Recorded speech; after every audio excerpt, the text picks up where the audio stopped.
Welcome, listener. This is Sebastian Nothwell here today with Sarah Zane, author of Happy Endings for Traumatized Queers. Hello, Sarah. Hi, thanks so much for having me. Thanks so much for coming on the pod. Now, which of your books are you most excited to talk about today? I had to take a while to figure that out, but I'm going to go with The Other Parker just because it's my newest book and I'm so excited for it. The Other Parker is inspired by John Tucker Must Die meets Easy A. So it's a story about a demisexual female main character. It is a young adult book.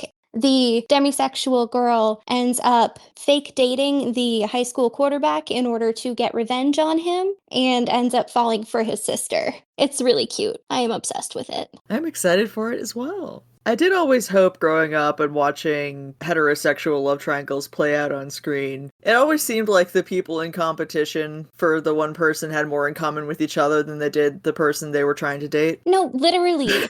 It's like, okay, like you guys could just date each other. Like you don't have to pretend it's about that other person. Exactly. You have so much in common already. No, literally. And like in John Tucker Must Die, two of the women, like in the actual movie, two of the women make out. And it's just like, you guys know, like you don't have to continue trying to get revenge on this guy, right? Like you guys can just be happy together. That is an option. Many have said the best revenge is living well. You could just make out.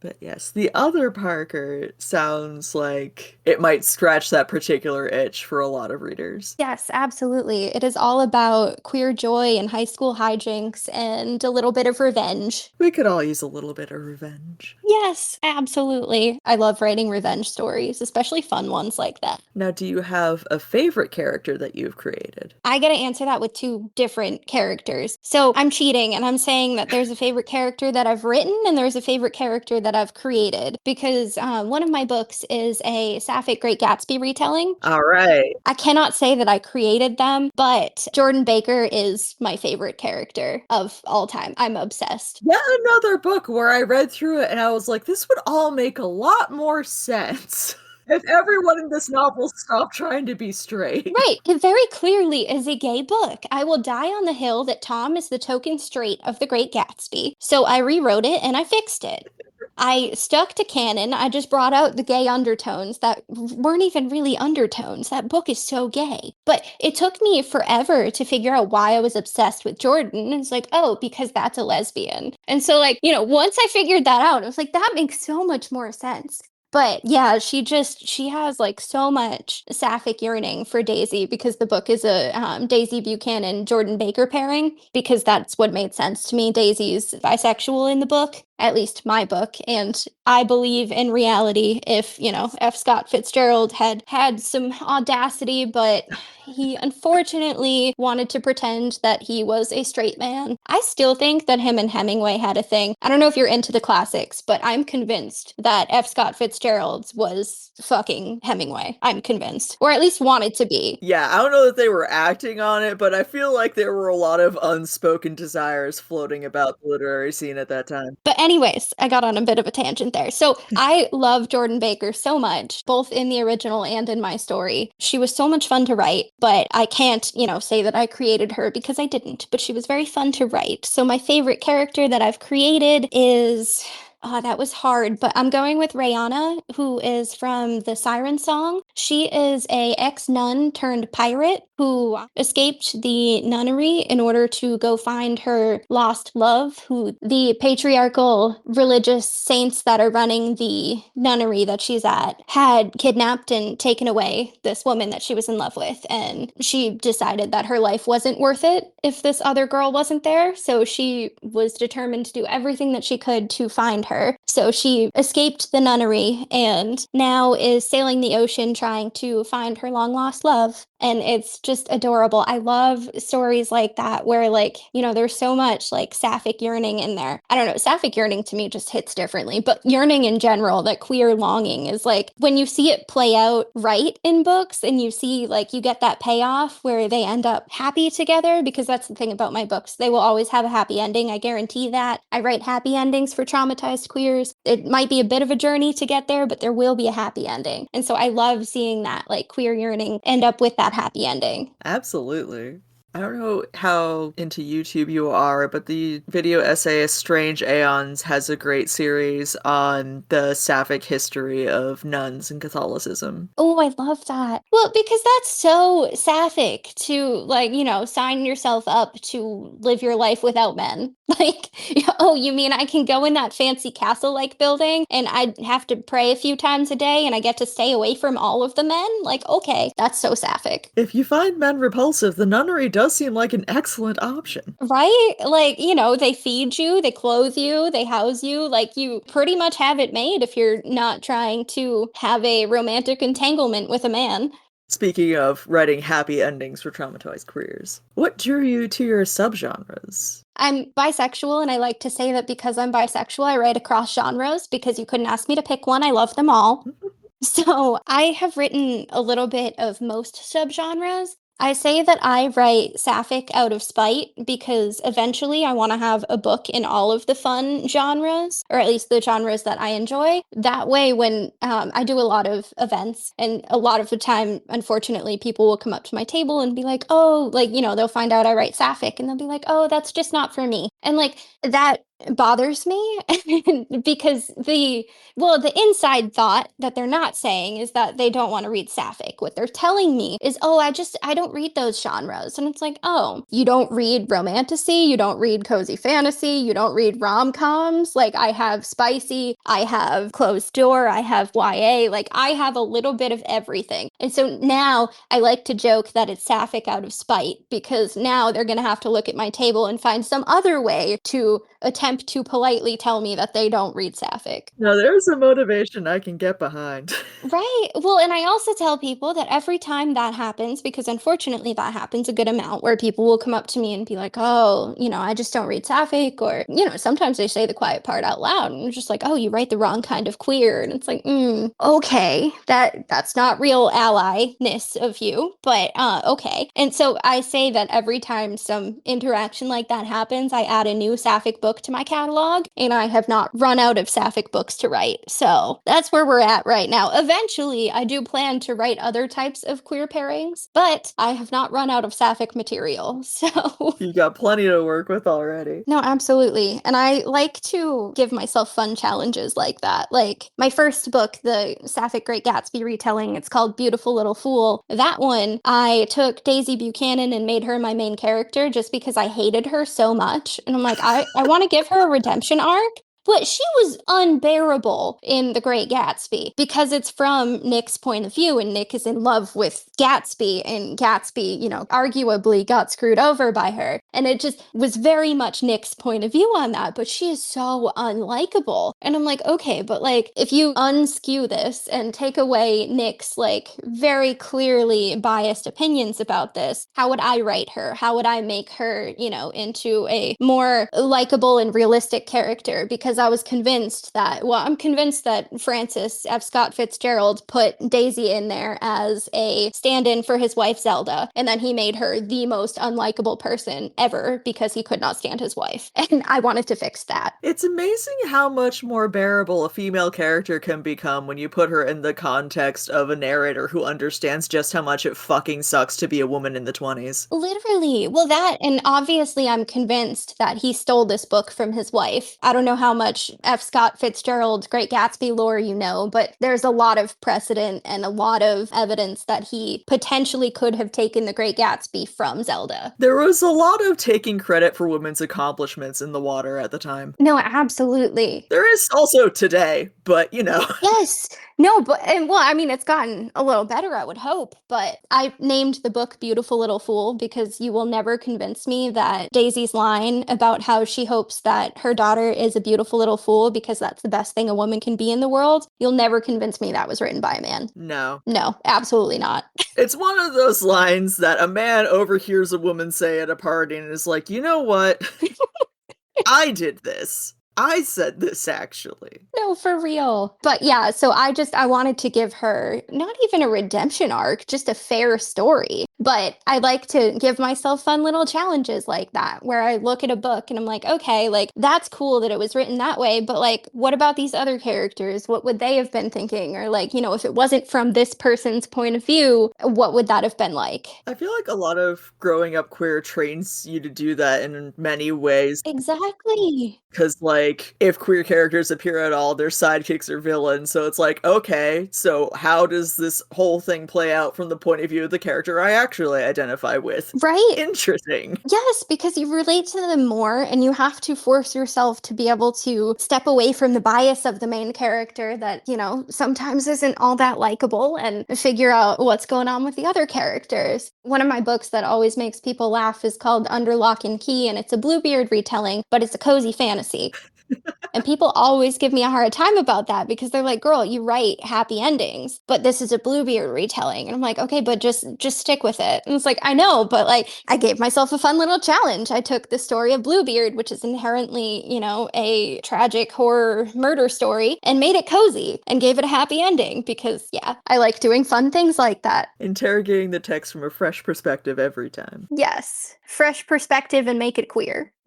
In a similar vein, what stories inspire you? That is tough. A lot of the time, what will inspire me is things that upset me or things that I don't think are written correctly, like The Great Gatsby. Like, he had great characters, he just wrote them wrong because he refused to acknowledge they were queer. And that pissed me off. And I'm like, no, I need to fix this. And that is why my entire author career started, because that came into the public domain when I started writing. And I was like, oh, I can finally fix this. Yes. And I was very excited about that. But like, I find myself inspired by things like that. Oh, one of my favorite book series of all time, Can't Spell Treason Without T by Rebecca Thorne. I'm obsessed with that series. It's a cozy sapphic romantasy, sort of. Yeah, we'll call it a romantasy.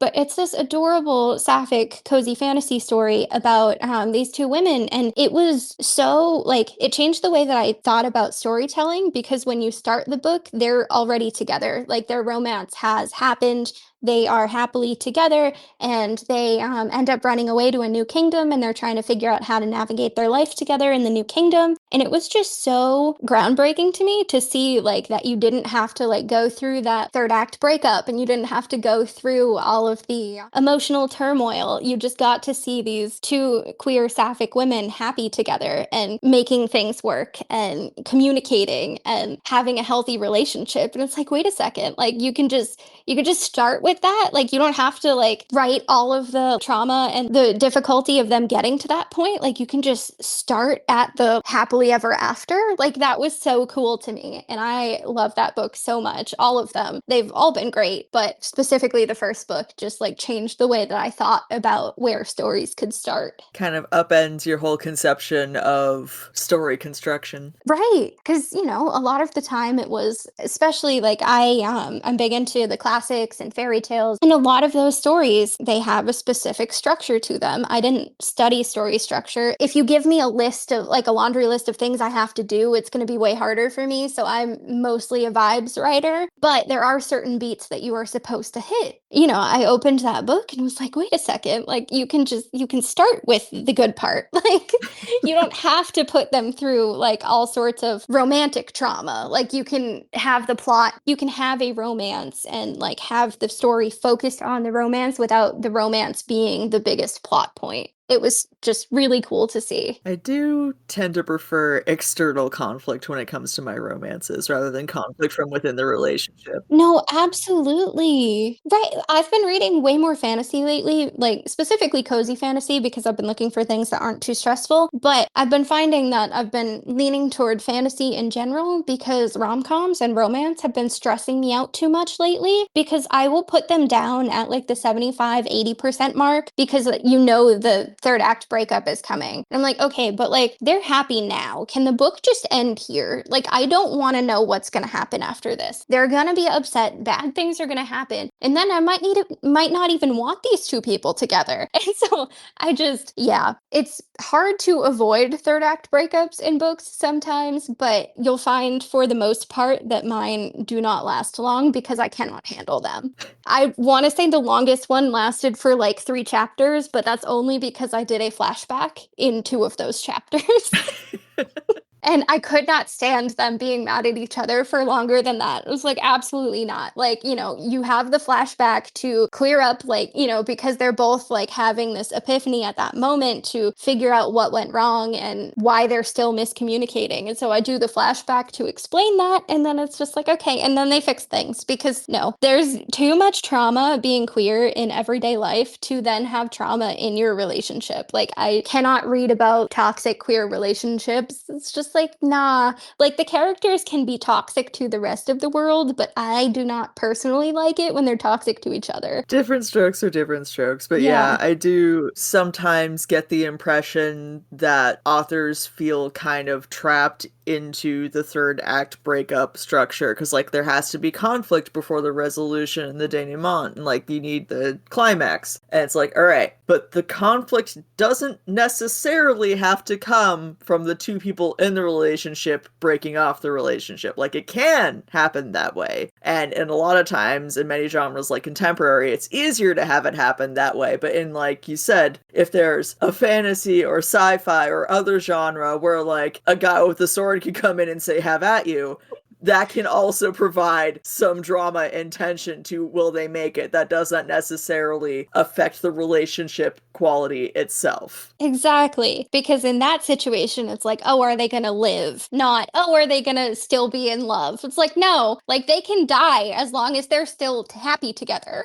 Exactly.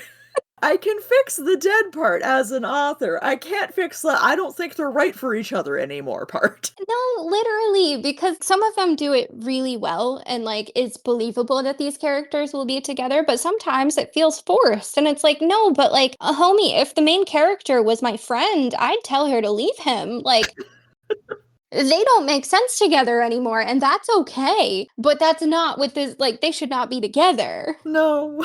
No. Many such cases. No, absolutely. And it bothers me so much. And like, I'm okay with miscommunication as long as they are communicating. I have trouble when they don't have communication skills, and that is the reason for the miscommunication. And a lot of people don't distinguish between that and just, tell me that they don't like reading miscommunication. And it's like, no, but miscommunication is life. That happens. I just need them to have the communication skills to be able to fix it when I put them back together in the right situation where they have the time and ability to address it. Yeah, very much so. I need the miscommunication to make sense in context. And I feel like Right. I get a lot more leeway in historicals where it's like, particularly in queer stories, you're not going to be entirely upfront with all of your motivations and personal trauma to someone you just met 5 minutes ago because you don't know if they're safe for you. So, like, things are going to go unsaid that maybe would go said in a more modern context. Right. I think my favorite example would be One Night in Heartswood by Emma Denny. It's a gay medieval romance, and one of the guys is running away from an arranged marriage, and one of the guys is trying to get back his sister's groom who's running away from the arranged marriage, but neither of them knows who the other one is because they're both hiding, running through the woods, trying to find an unknown stranger. So because they have good reason to hide their identities from each other, they lie to each other, and each one makes a respective incorrect assumption about the identity of the other one. Oh, I love when that happens. Mistaken identity is such a vibe. Truly, though.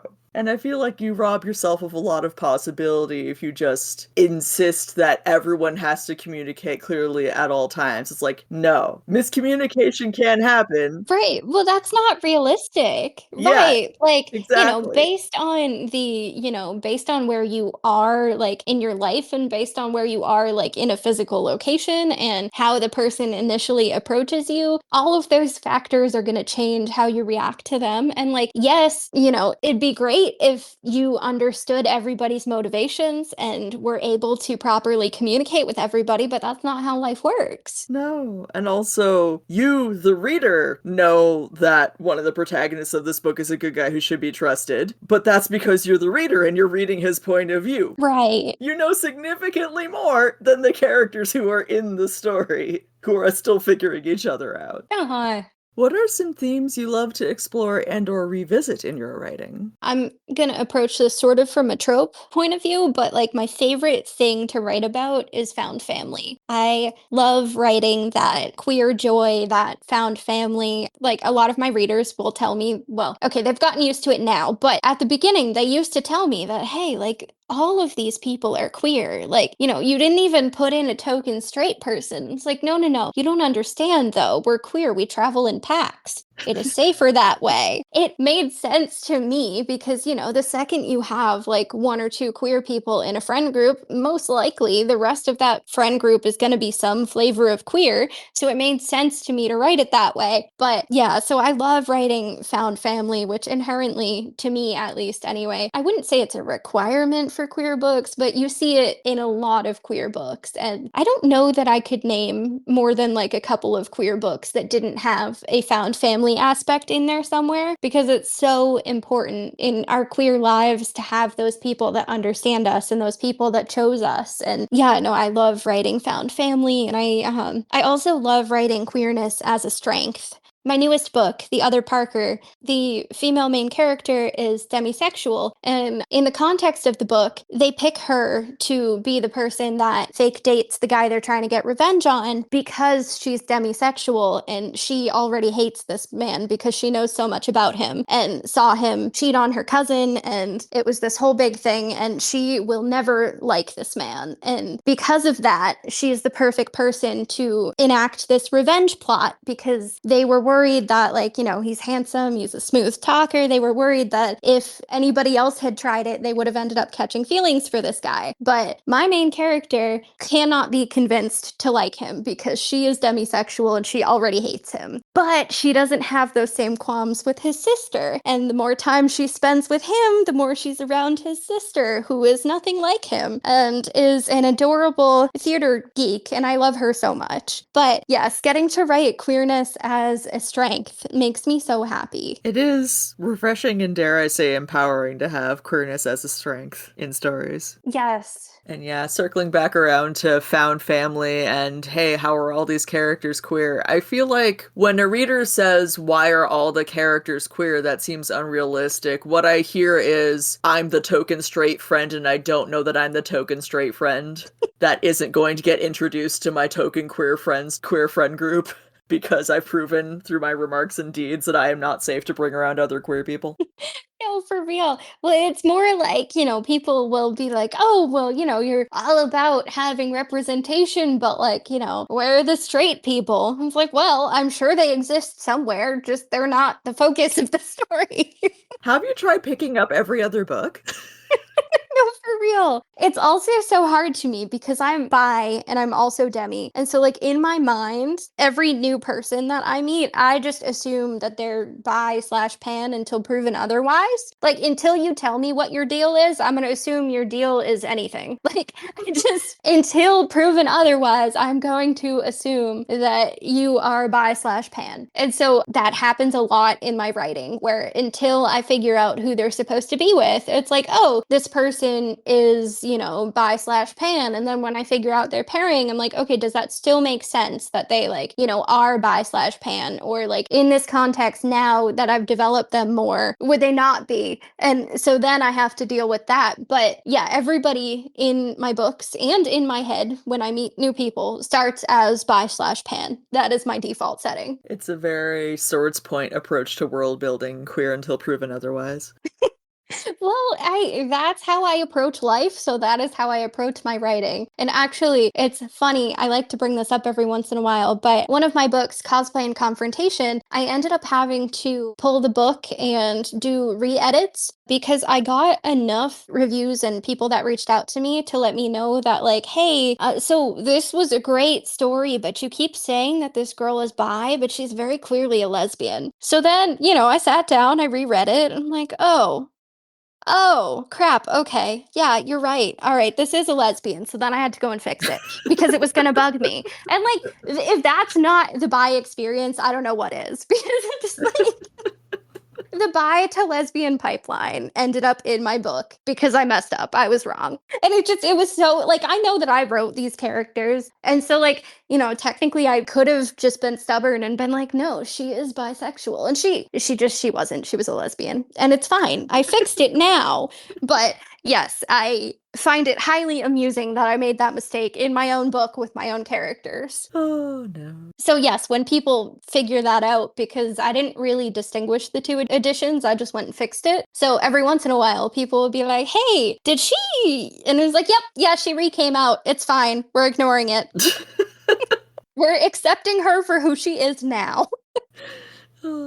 What drives your storytelling and motivates you to write? A lot of my motivation is spite motivated. I will see stories that I think should have been gay that weren't, or like I'll want to change the way something ended. Like the Bluebeard tale never stood right with me because it just, I don't know, like girly pop didn't really have a chance. It was a Pandora's box sort of situation. And like it bothered me that you put this woman in an unwinnable situation and she does the thing that you've, engineered her to do, and then she gets punished for it. And it bothered me so much. And I was like, no, but like I could fix this. I could write this with a happy ending and make it sapphic just for funsies. So it's a lot of stuff like that. Yeah, and I'd say my storytelling is driven, by that spite and that wanting to make everything queer, but also by wanting to have more stories about queer joy out in the world and wanting to bring specifically that sapphic representation that I don't see as often out into the world. Representation has been getting so much better, and there are a lot more queer stories out there, but even in the queer community and like in the community at large, I don't see as many sapphic stories.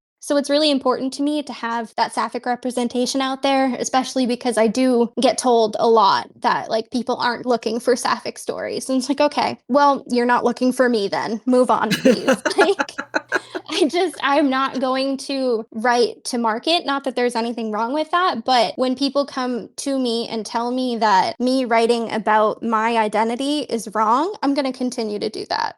And also, like, people can tell if you're not writing what's true to your heart. Like, it's not gonna be as good. No, absolutely. And like there are so many great books out there, and there are so many other people who are more qualified to write like, those straight books that people are looking for. Or I get asked a lot if I write books, and I have readers well, I don't have readers because I assume don't read my stuff, but I have people that come up to me at conventions and see all of my Pride merch and then get annoyed with me that I don't write and I get told that I write the wrong kind of queer. That's a choice. Yeah, it certainly is. A lot of That's a choice people are making repeatedly and in public for some reason. I do not understand. And some of these people were holding pride flags because pride flags Oh at the boy. convention. It's like, oh, okay. I feel like you no longer deserve that, but we're going to be professional, and I'm just going to write a new sapphic book.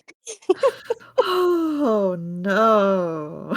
But yeah, so it's really important to me to get more sapphic books out there because, the bulk of queer books that you see on the market right now are which is great, but that's not my experience. That's not what would make sense for me to write. But I very much want to write more sapphic books and get more sapphic books out in the world. Hell yeah. In a similar vein, what do you hope to accomplish with your stories? I keep accidentally answering the next questions. My bad. So yeah, no, I want to get more sapphic representation out in the world. And like when I was growing up, it took me forever to figure out that I was bi because like I didn't see that as being an option. And I wouldn't say I was sheltered. It's just there wasn't that representation out there. Like the queer books that you see nowadays for like young adults, they just weren't around. And it's so emotional every time I go into a bookstore and see like, that there's queer representation, like spotlighted, like there's a young adult queer section. It's like, what do you mean? Like, this is so nice. And I love that so much that that's out there in the world and that the youth is inherently much more openly queer than we got to be. And I love that so much for them. Specifically, the other Parker that I finally got around to writing is my first young adult book. Well, arguably my first young adult book. The Great Gatsby retelling, because of their ages, could be young adult, and it can be read by young adults because it's, a lot of my readers will pick it up after having read The Great Gatsby in school, because I like to tell people, hey guys, I know that you were arguing with your teacher about how gay that book was. Well, I fixed it. Like, there literally is a scene with Nick going home with a man, and he wakes up naked in bed with this man. And then we just move on with the book, and nobody addresses how gay it is. I'm like, the, gay. Like, what do you mean? But anyways, so yeah, the other Parker is my first, like, specifically marketed to young adults book. It also very much is, like, good for anybody who loved, like, the 2000s movies, because I am such a fan. John Tucker Must Die and Easy A were two of my special interest movies, so I needed to give something, like, with those vibes, and it came out really cool. But it was so important to me to show, like, a demisexual girl ending up in a Sapphic relationship, because, like, that's rep that I would have loved to have read when I was growing up, and it wasn't around then. So I'm hoping that this book can be around for somebody who needs it now. Agreed. I think a lot of authors end up writing the books we wished we'd had. No, absolutely. And it's so nice, that we're making the world a better place for our past selves in the present. Exactly. What's the number one thing you want readers to take away from your books? That the world is very queer, and queer people travel in packs, and straight people don't exist. No, I'm just kidding. Um, no, but, like, I want people to take away that queerness is a strength, and queerness is okay, and queerness should be celebrated. I want people to take away that feeling of queer joy, and I want people to take away that strength in living your truth, but that it's okay if you're not ready. Like, there are so many people that, at least in the queer community, that will be there for you and that are cheering you on. But if you are not ready, that's okay. We're here when you need us, sort of situation. Like, I want these books to be that comfort to the people that, are already out in their journey, and, like, the people that just want that queer joy because, they need something uplifting, but also for those people that are still in the closet that just want something that will make them believe that the future has better things for them. And I want to be that comfort to those people. Very heartwarming indeed. Do you have any advice for aspiring authors? My biggest piece of advice is gonna sound really dumb, but it's to write. Well, okay, no, but hear me out. I'm laughing because you're right. You're so correct, is the thing. Well, I like to say that you can't edit a blank page. True. So you just got to get words on the page. It doesn't matter how bad they are, because that's not going to be what that's not going to be your final output anyway. That first draft is just about you sitting there writing down what's in your head. You are telling yourself the story. You're going to go back and fix it later. But right now, it's just about getting words on the page. One of my author friends, Jason Duro, likes to advise people to use Comic Sans as a font, because then it feels all goofy and it, like, gives you permission to write terribly. It gives you permission to not have to take yourself so seriously. And I swear by that advice. It works so well for me to write in, like, some sort of crazy font. I pick a new crazy font for each book I write, but to write in, like, a goofy, silly font that, like, gives you that permission to, like, it's okay if, like, 5 pages of this ends up going nowhere. Like, it's totally fine if a bunch of this gets thrown out, but it's getting me somewhere. Like, I can't edit until there's something written down, and having something is better than having nothing. Precisely so. So yes, basically it's to start writing, which sounds so stupid, but you gotta. You truly do. Because I very much believe that everybody has a story to tell. And, whether writing is their medium or not, like, everybody has that storytelling drive. And it really just is about getting words on a page, if that's the medium that your heart is telling you to go with. So if folks want to catch up with you and check out the books you're putting out, where can they find you? Yeah, so I'm on TikTok and Instagram and Threads and all of the main ones as at Library of Sarah Zane. And then my website is the Library of Sarah Zane. Well, thank you so much for joining us. Yeah, thank you for having me. And to our listeners, we hope you will join us again soon.